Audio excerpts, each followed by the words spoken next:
Hello, I'm Mutinda, Public Policy Advisor on Climate Change at Canadian Food Grains Bank.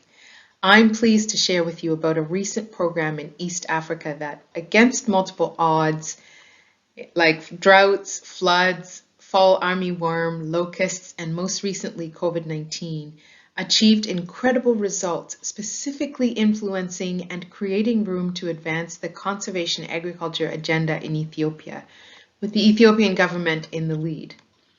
The Scaling Up Conservation Agriculture in East Africa program was a 5-year multi-country and multi-partner program funded by the Canadian government and Canadian Food Grains Bank.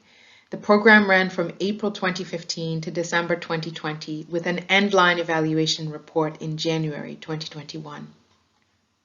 3 of the 15 Food Grains Bank member organizations and 11 of their local partner organizations formed the core program implementers across Ethiopia, Kenya, and Tanzania. The program was intentional in its approach to set up a technical coordination team in East Africa, whose mandate was to support implementing partners to foster collaborative relationships with civil society, government decision makers, and private sector champions, and promote conservation agriculture systems. In line with programming, strengthening the policy environment for conservation agriculture was a key ultimate outcome of the program, and it is this outcome specifically in Ethiopia that I will focus my short remarks. I will share a quick overview of the program, some policy-related activities, and the results they achieved in Ethiopia, and finally, some lessons on which to build. When we look at this photo, sadly, the environmental landscape in much of sub-Saharan Africa looks a lot like this: degraded, exploited, washed away, and seemingly fruitless and underperforming. And I wonder how this might relate in some way to the political landscapes we're all working within. So the problem here is declining soil health leading to soil infertility, erratic rainfall, moisture stress, low agricultural productivity, and we might add to this list unpredictable and extreme weather events. Against such a background then, with very real threats and building on previous conservation agriculture work in the East Africa region, the purpose of this program was to improve food security and sustainable livelihoods for smallholder farmers in Ethiopia, Kenya, and Tanzania. The target was 50,000 smallholder farmers practicing a minimum of 2 of the 3 conservation agriculture principles by 2020, and of those 50,000 farmers, 18,000 households to be food secure by the end of the program. You can see the components which were quite specific to technical training, networking, market access, and then specifically on policy environment for conservation agriculture and for advancing the program. And the budget and time frame are there. The program had 3 Ethiopian partners: Terapeza Development Association, or TDA, in Walaita, Migbare Sinai Children and Family Services Organization, or MSCFSO, in East Gojam, and FH Ethiopia in Benishangul Gumuz, and 2 Food Grains Bank members, Tier Fund Canada and Mennonite Central Committee. When the program began in 2015, each of the partners completed situational assessments in their respective communities. This process equipped partners with a deeper understanding of the integrated nature of farming systems in each region. For CA to become a sustainable and scalable farming solution in Ethiopia, partner organizations understood that incorporating CA principles into a farming systems approach would require working with key stakeholders at all levels. This led to strengthening partner capacity on engaging and fostering strong relationships with government at the local and national levels. Woreda and zonal governments embraced collaboration with CA program implementing partner staff and supported local government extension workers joining partner staff training on CA principles, effective adult facilitation, and extension strategies. The exposure field visits and conversations with local CA farmers incorporated into the practical training approach increased the government extension workers' capacity and confidence to support CA farmers and promote CA. This collaboration also increased confidence and pride of both women and men smallholder farmers.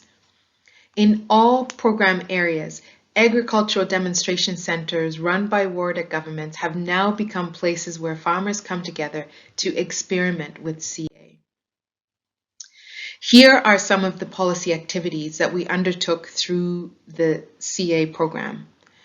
Under the leadership of a policy advisor, a mapping of the political landscape was completed, which then formed partner training and government engagement strategies or plans.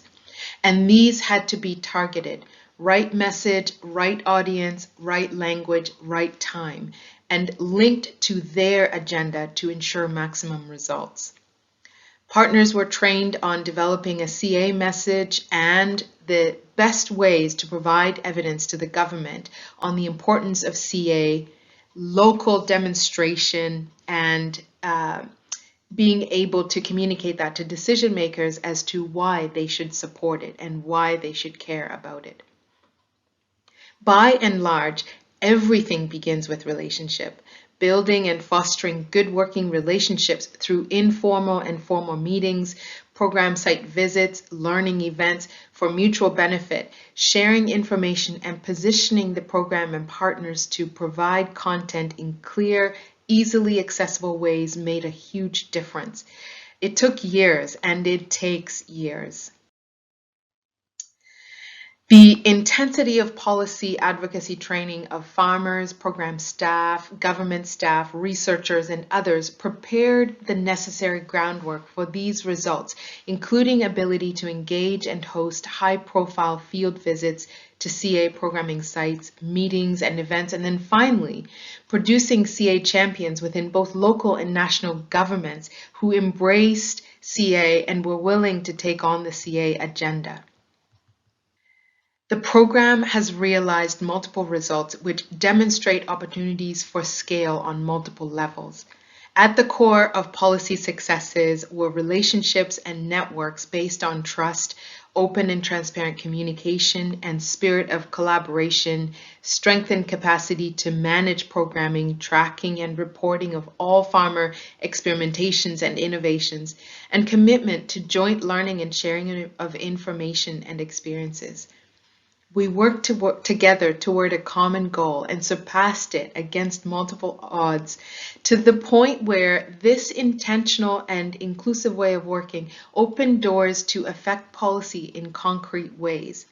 For instance, this included invitations to weigh into government and research institutions of CA work, developing extension materials and courses, and of course, the momentous action from the Ethiopian Ministry of Agriculture and the Soil Fertility Improvement Directorate to incorporate CA in the national agriculture curriculum and commitment to actively promote CA across the country with CA extension materials developed with support from the CA Scale Up program team. Finally, attracting new opportunities for additional funding and collaborations from new sources has also been realized, and that has been a win across the program. Just to highlight here that at the conclusion of this program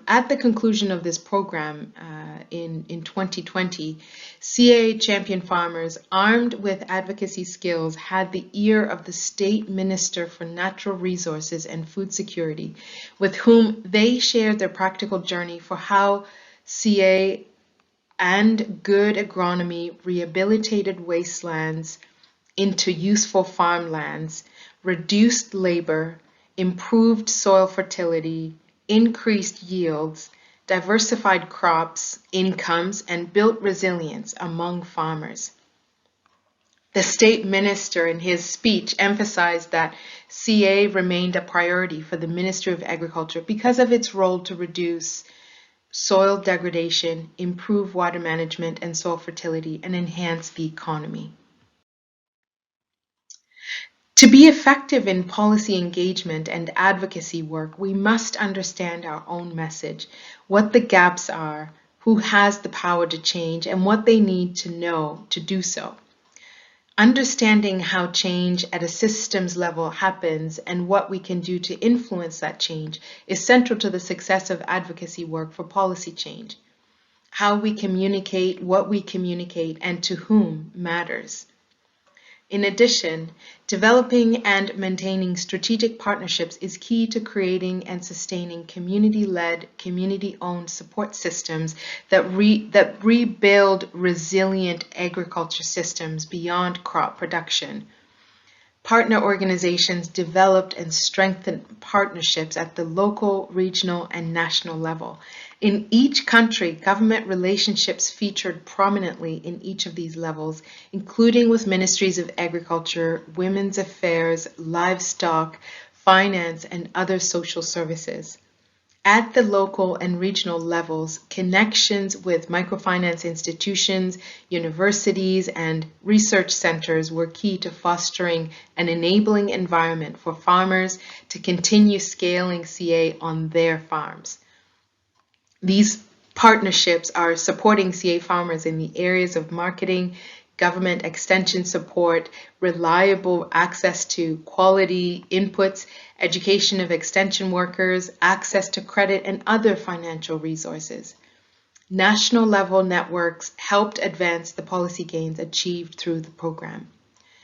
Appropriate solutions that create meaningful and transformational change for agriculture at every stage will come about through centering smallholder farmers as the true and capable agents of change for their communities and supporting this locally led transformation process by bringing and keeping everyone from farmers, government, academic institutions, researchers, private sectors at the table. Thank you very much. I will stop here.